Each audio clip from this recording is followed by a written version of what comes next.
લંબાઈ, બરાબર છે. પદાર્થ માટે પથ લંબાઈ. પથ લંબાઈ એટલે પદાર્થે આપેલ સમયગાળામાં કાપેલ કુલ અંતર, એને આપણે પથ લંબાઈ કહીએ છીએ.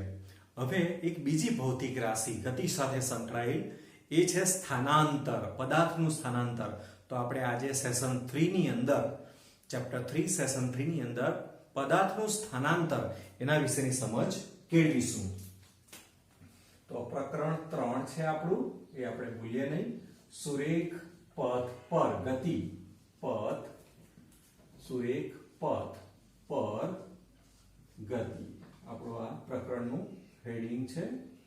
અને આપણે અભ્યાસ કરવાના છે આજે પદાર્થનું સ્થાનાંતર, બરાબર છે. પદાર્થનું સ્થાનાંતર એની આપણે વાત કરવાના છે. પદાર્થના સ્થાનાંતરની વાત કરીશું આપણે.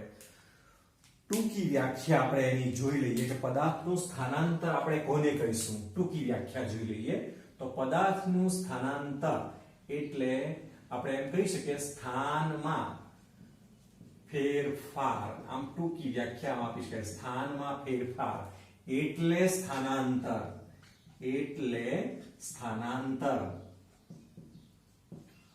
પછી બીજી વ્યાખ્યા એમ પણ આપી શકાય કે બે સ્થાનો નો તફાવત, બે સ્થાનોનો તફાવત એટલે પણ આપણે સ્થાનાંતર કહી શકીએ. બે સ્થાનોનો તફાવત એટલે પણ સ્થાનાંતર આપણે કહી શકીએ. આપણે એને સૂત્રના સ્વરૂપમાં વ્યાખ્યાયિત કરીએ. સૂત્રના સ્વરૂપમાં, તો સૂત્રના સ્વરૂપમાં કેવી રીતે વ્યાખ્યાયિત કરી શકાશે સ્થાનાંતરને? તો માની લઈએ કે t1 સમય કોઈ છે, તો t1 સમયે પદાર્થનું સ્થાન t1 સમયે માનો કે પદાર્થનું સ્થાન બરાબર x1 છે. પછી સમય બીજો લઈએ t2 સમયે પદાર્થનું સ્થાન ધારો કે x2 છે. તો પદાર્થના સ્થાનાંતરનું સૂત્ર, પદાર્થના સ્થાનાંતરનું સૂત્ર શું આપી શકાય? પદાર્થનું સ્થાનાંતર ડેલ્ટા x એને આપણે કહીશું. આપણે સ્થાનાંતરની સંજ્ઞાને ડેલ્ટા x કહીશું. બરાબર શું કીધું છે? બે સ્થાનોનો તફાવત, કહેતા કે અંતિમ સ્થાન માઈનસ પ્રારંભિક સ્થાન, અને આપણે કહીશું અંતિમ સ્થાન x2 એટલે અંતિમ સ્થાન માઈનસ પ્રારંભિક સ્થાન એમ કહીએ આપણે.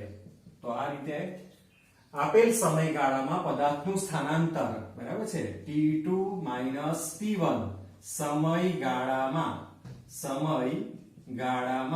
બરાબર છે પદાર્થનું સ્થાનાંતર વ્યાખ્યાયિત કરી શકીશું આપણે ડેલ્ટા x બરાબર x2 x1. ઓકે, ચાલો આપણે હવે આ જે સ્થાનાંતર છે તેના સૂત્ર ઉપરથી એક વસ્તુ આપણે સાબિત કરી શકીએ. દાખલા તરીકે x2 is greater than x1 હોય, બરાબર છે, એટલે કે x2 જે છે તે વધારે હોય મૂલ્ય એનું x1 ની સરખામણીમાં, બરાબર. તો ડેલ્ટા x એટલે કે સ્થાનાંતરનું મૂલ્ય કેવું આવશે? ડેલ્ટા x નું મૂલ્ય આપણને ધન મળશે, પોઝિટિવ મળશે, ધન મળશે. ઓકે, ચાલો એ જ પ્રમાણે x1 is greater than x2 હોય, x1 is greater than x2 હોય, એટલે કે x2 is less than, આમ વધારે યોગ્ય રહેશે. x2 is less than x1, તો સ્થાનાંતર ડેલ્ટા x એનું મૂલ્ય કેવું મળશે આપણને? તો નેગેટિવ મૂલ્ય મળશે, ઋણ મૂલ્ય મળશે, બરાબર છે. એના પરથી એક વાત સાબિત થઈ કે સ્થાનાંતર એ ધન હોઈ શકે કે ઋણ હોઈ શકે, બરાબર છે. આપણે એમ લખી શકીએ એને સ્થાનાંતર ધન કે ઋણ હોઈ શકે. આ એક મુદ્દો આપણે બરાબર યાદ રાખીએ, સ્થાનાંતર ધન કે ઋણ હોઈ શકે. ઓકે, ચાલો આટલી વાતો આપણે બરાબર જોઈ લીધી. સ્થાનમાં ફેરફાર એટલે સ્થાનાંતર, બે સ્થાનોનો તફાવત એટલે સ્થાનાંતર. સૂત્રના સ્વરૂપમાં આપણે લખીએ એને t1 સમયે પદાર્થનું સ્થાન જો x1 હોય, t2 સમયે પદાર્થનું સ્થાન જો x2 હોય, તો પદાર્થનું સ્થાનાંતર t2 t1 સમયગાળામાં ડેલ્ટા x બરાબર x2 x1 x2 x1 આ રીતે પદાર્થો સ્થાનાંતરને વ્યાખ્યાયિત કરી શકાય. x2 એટલે અંતિમ સ્થાન, x1 એટલે પ્રારંભિક સ્થાન. એટલે કે અંતિમ સ્થાન અને પ્રારંભિક સ્થાનનો તફાવત એટલે સ્થાનાંતર કહેવાય. ચાલો, સ્થાનાંતર ધન કે ઋણ હોઈ શકે એ વાત. તો x2 is greater than x1 એટલે કે આ મૂલ્ય વધારે હોય આના કરતા તો ધન આવે છે. સહેલાઈથી સમજી શકાય. x2 is less than x1 હોય, x2 is less than આ મૂલ્ય નાનું હોય તો સમજી શકાય ડેલ્ટા x ઋણ આવી શકે. તો આવી રીતે સ્થાનાંતરનું મૂલ્ય ધન કે ઋણ હોઈ શકે. ઓકે, સ્થાનાંતર આપણે જે વાત કરી રહ્યા છે સ્થાનાંતરની તે કઈ ગતિ માટે વાત કરી રહ્યા છે સ્થાનાંતર માટે? તો આપણે વાત કરીએ સુરેખ પથ પર ગતિ. સુરેખ પથ પર ગતિ એટલે એક પરિમાણમાં ગતિ. બરાબર, આપણે જાણીએ છીએ સુરેખ પથ પર ગતિ એટલે એક પરિમાણમાં ગતિ. એ આપણે જાણીએ છીએ. તો જો સ્થાનાંતર ધન અને ઋણ એમ બંને મૂલ્ય ધરાવી શકતું હોય તો એક પરિમાણમાં જે ગતિ છે સુરેખ પથ પર જે ગતિ છે તેને આપણે કેવી રીતે દર્શાવી શકીએ? તો એક મૂલ્ય ધન હોઈ શકે તો બીજું મૂલ્ય માઈનસ પણ હોઈ શકે સ્થાનાંતરનું. તો એને કેવી રીતે દર્શાવાય? તો એને એક અક્ષ વડે દર્શાવાય. આપણે આગળ જોઈ ગયા છે સ્થાનને. તો બરાબર છે. તો સ્થાનનું મૂલ્ય ધન કે ઋણ હોઈ શકે. તો એક પરિમાણમાં કેવી રીતે કહેવાય? તો આગળ પાછળ હોઈ શકે. સુરેખ ગતિ એક પરિમાણ ગતિ આગળ પાછળ હોઈ શકે અથવા તો ઉપર અને નીચે. આ બંને પ્રકારની ગતિને આપણે એક પરિમાણમાં ગતિ સુરેખ પથ પર ગતિ એમ કહી શકીએ. તો આપણે ગમે તે લઈ શકીએ. ઉપરની દિશાને ધન લઈ શકીએ, નીચેની દિશાને ઋણ પણ લઈ શકીએ. પછી આગળની દિશાને ધન લઈએ તો પાછળની દિશાને ઋણ લઈ શકીએ. બરાબર છે. તો આપણે સ્થાનાંતરને દિશા પણ હોય છે એ આના ઉપરથી નક્કી થાય છે. બરાબર, અહીંયા એક વાત આપણે નોંધી જ લઈએ અહીંયા કે સ્થાનાંતરને દિશા હોય છે. સ્થાનાંતરને દિશા હોય છે. બરાબર છે. અને વાત છે એક પરિમાણ ગતિની. એક પરિમાણમાં ગતિ. બરાબર છે. સુરેખ પથ પર ગતિ એટલે એક પરિમાણમાં ગતિ. સુરેખ પથ પર ગતિ એટલે એક પરિમાણમાં ગતિ માટે બરાબર છે એની દિશા આગળ કે પાછળ હોઈ શકે. પાછળ હોય. ઓકે, અને એની દિશા ઉપર કે નીચે હોઈ શકે. ઉપર કે નીચે હોય. બરાબર છે. જો આગળની દિશા બરાબર છે. આગળની દિશા માનો કે આ આપણે સંદર્ભ બિંદુ છે આ દિશા, તો આને આપણે ધન પોઝિટિવ લઈએ. આ દિશાને આ તરફ, તો આ દિશાને આપણે નેગેટિવ લઈ શકીએ. આ બાજુ પોઝિટિવ, આ નેગેટિવ લઈ શકીએ. બરાબર છે. ઓકે, પછી ઉપર કે નીચે તો આ રીતે લઈ શકીએ. આ 0 સંદર્ભ બિંદુ છે વચ્ચેનું. તો ઉપરની દિશાને આપણે પોઝિટિવ લઈ શકીએ, ધન લઈ શકીએ. નીચેની દિશાને નેગેટિવ લઈ શકીએ આપણે. બરાબર છે. તો આવી રીતે સ્થાનાંતરને દિશા પણ હોય છે. દિશા માટે આપણે સદિશનો ખ્યાલ ખૂબ અનિવાર્ય છે. પણ જ્યાં સુધી એક પરિમાણમાં ગતિની વાત છે, સુરેખ પથ પર ગતિની વાત છે, ત્યાં સુધી આપણે આ રીતે પ્લસ માઈનસ વડે એને દર્શાવી શકીએ. અત્યારે સદિશની જરૂર પડશે નહીં એક પરિમાણમાં ગતિ માટે, કારણ કે બે જ દિશા એને હોઈ શકે. કાં આગળ હોય કાં પાછળ હોય, ઉપર હોય ક્યાં નીચે હોય.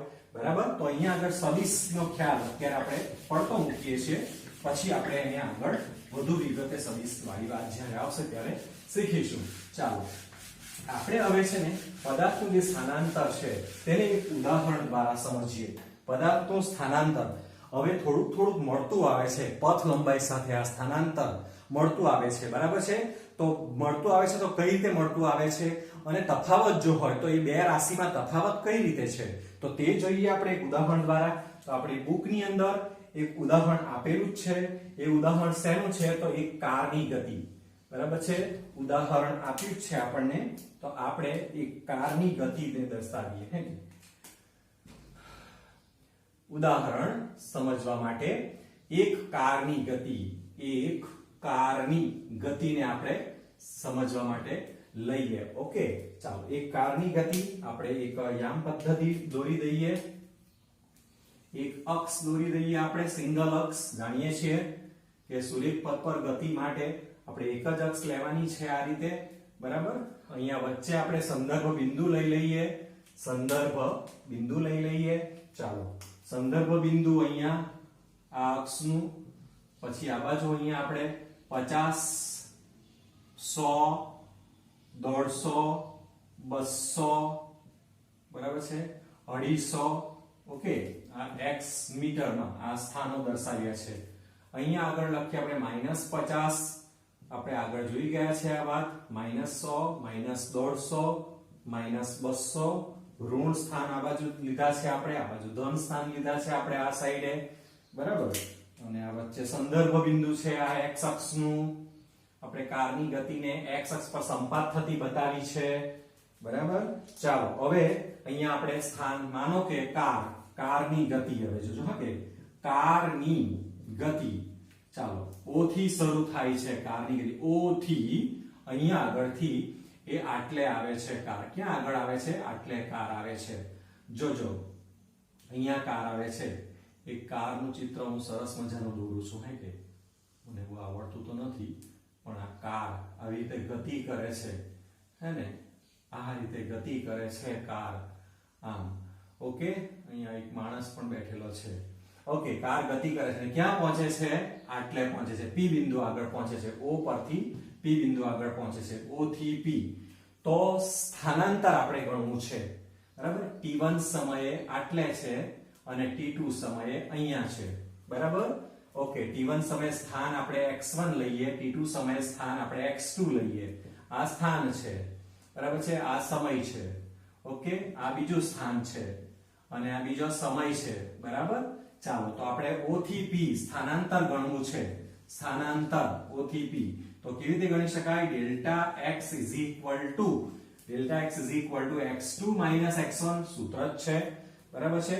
તો x2 એટલે અંતિમ સ્થાન કયું છે? તો 150 બરાબર છે, માઈનસ પ્રારંભિક સ્થાન કયું છે? 0 તો પ્લસ 150 મીટર એટલું સ્થાનાંતર કહેવાશે. ચાલો આ ધન સ્થાનાંતર આપણને મળે છે. ચાલો હવે કાર જે છે તે q પર જાય છે. આગળ આપણે એક સ્ટેપ વધારે લઈએ, q પર જાય છે, p થી q પર જાય છે. ચાલો આપણે શોધવાનું છે સ્થાનાંતર p થી q. સ્થાનાંતર શોધવાનું, જોજો સમજજો. p થી q નું સ્થાનાંતર, p થી q દરમિયાન કેટલું સ્થાનાંતર કે આટલેથી આટલે તે શોધવાનું છે. ચાલો આપણે શોધીએ. ડેલ્ટા x સ્થાનાંતર બરાબર x2 ફરી પાછા -x1. ચાલો ઇઝ ઇક્વલ ટુ x2 શું છે? તો q એટલે 250 સ્થાન છે, માઈનસ અને આ કેટલું છે? p. તો પ્રારંભિક સ્થાન અત્યારે 150 કહેવાશે. તો 250 150 એટલે 100 મીટર સ્થાનાંતર થશે. ચાલો હવે આપણે પાછી ગતિને, ધારો કે કાર જે છે તે અહીંયાથી ટર્ન મારી દે છે, ટર્ન લે છે. ટર્ન લઈને ફરી પાછા ગતિ કારની એ q થી તે ક્યાં સુધી આવે છે? q થી તે પાછી અહીંયા આવે છે, માનો કે આટલે અહીંયા આ સ્થાન પર આવે છે, r પર આવે છે આટલે. જોજો હે કે q થી તે r પર આવે છે ગતિ, કાર અહીંયા આવે છે આટલેથી. તો q થી r આપણે સ્થાનાંતર શોધીએ બરાબર. જોજો q થી r ની ગતિ, q થી r ની ગતિ બરાબર છે. q થી r ની ગતિ નહીં, q થી r સ્થાનાંતર એમ લખીશું આપણે. q થી r સ્થાનાંતર લખીએ તો ડેલ્ટા x x2 x1 સૂત્ર ઇઝ ઇક્વલ ટુ, ચાલો આ કેટલું છે? 250 છે. 250 માઈનસ 50, આ સોરી 50 માઈનસ 250, કારણ કે અંતિમ સ્થાન આ છે 50 એટલે x2 આ છે, x2 બરાબર 50 છે મીટર અને આ x1 બરાબર અહીંયા 250 છે, 250 મીટર બરાબર. એટલે આપણે 50 માઈનસ 250 કરીશું આપણે તો ઇઝ ઇક્વલ ટુ -200 મીટર આવી શકે સ્થાનાંતર. તો એનો અર્થ વિદ્યાર્થી મિત્રો આપણને ખબર પડે છે કે સ્થાનાંતર ધન હોઈ શકે અને સ્થાનાંતર ઋણ પણ હોઈ શકે છે. ઓકે ચાલો બીજું એક ઉદાહરણ તમને અહીંયા આપી દઉં છું કે સ્થાનાંતર જે છે તેનું મૂલ્ય એ શૂન્ય પણ હોઈ શકે, ધન ઋણ અને શૂન્ય પણ હોઈ શકે. તો શૂન્ય હોઈ શકે તો કેવી રીતે? જોજો તમે, એક કાર અહીંયા O થી ગતિની શરૂઆત કરે છે, ત્યાંથી P પર જાય છે, Q પર જાય છે અને છેલ્લે Q થી પાછી O પર આવે છે. તો બંને સ્થાનો જે છે x1 એ પણ આ 0 જ કહેવાશે, x2 એ પણ 0 જ કહેવાશે. તો બંને અંતિમ સ્થાન અને પ્રારંભિક સ્થાન સેમ થવાના. તો આ દરમિયાન સ્થાનાંતર શું થશે? શૂન્ય થશે સ્થાનાંતર, બરાબર છે? જ્યાં પહેલા હતી ત્યાં જ પાછી, ધારો કે અહીંયાથી ગતિની શરૂઆત કરે, 50 મીટર આગળથી ગતિની શરૂઆત કરે, બરાબર છે? તે જાય છે ત્યાં 250 મીટર સુધી અને પાછી તે જ કાર 250 થી અહીંયા પાછી 50 પર આવે છે. તો પ્રારંભિક સ્થાન પણ x1 પર 50 આવે અને x2 પણ 50 જ આવે. તો 50 - 50 કરે તો ડેલ્ટા x આપણને 0 મળે છે. તો આ રીતે સ્થાનાંતરનું મૂલ્ય શૂન્ય આવી શકે છે. ધન, ઋણ કે શૂન્ય આવી શકે.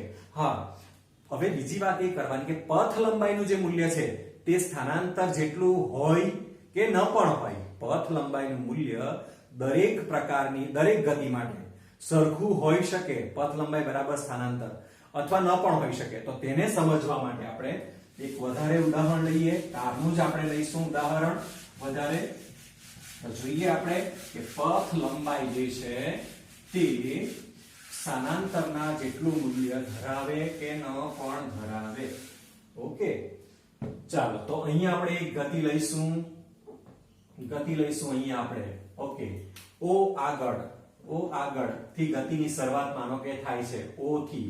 તે ક્યાં સુધી? O થી તે P સુધી માનો કે ચાલો O થી P સુધીની ગતિ, O થી P ગતિ, બરાબર? તો પથ લંબાઈ ગણી કાઢીએ પહેલા આપણે. તો પથ લંબાઈ બરાબર શું થશે? OP. પથ લંબાઈ OP બરાબર કેટલા છે? 50, 100, 150. તો પથ લંબાઈ થશે 150 મીટર. ચાલો સ્થાનાંતર ગણી કાઢીએ. સ્થાનાંતર આના માટે ગણી કાઢીએ. સ્થાનાંતર બરાબર ડેલ્ટા x બરાબર x2 - x1 x2 એટલે 150 થશે -0 તો 150 મીટર. જોયું તમે? પથ લંબાઈ અને સ્થાનાંતરનું મૂલ્ય સેમ આવ્યું છે, એક સરખું આવ્યું છે. ચાલો હવે એ વાતને આપણે પ્રૂવ કરીએ કે પથ લંબાઈ અને સ્થાનાંતર એક હોઈ શકે, એક મૂલ્ય ધરાવી શકે, પણ દર વખતે નહીં. દર વખતે પથ લંબાઈનું મૂલ્ય સ્થાનાંતર જેટલું જ હોય એ જરૂરી નથી.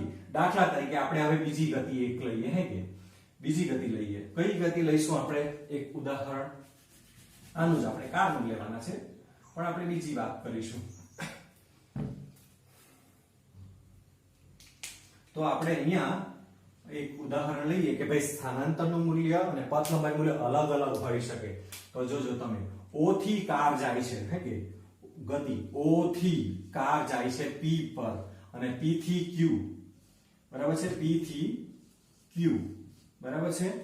O થી કાર ગઈ છે P આગળ, P થી Q આગળ ગઈ છે અને પાછી P આવે છે, Q થી પાછી P પર આવે છે. જોજો, બરાબર? તો આટલી ગતિ માટે આપણે આટલી ગતિ છે એને માટે આપણે પથ લંબાઈ ગણીએ. પથ લંબાઈ ગણીએ તો પથ લંબાઈ બરાબર જોજો હે કે O થી ક્યાં જાય છે?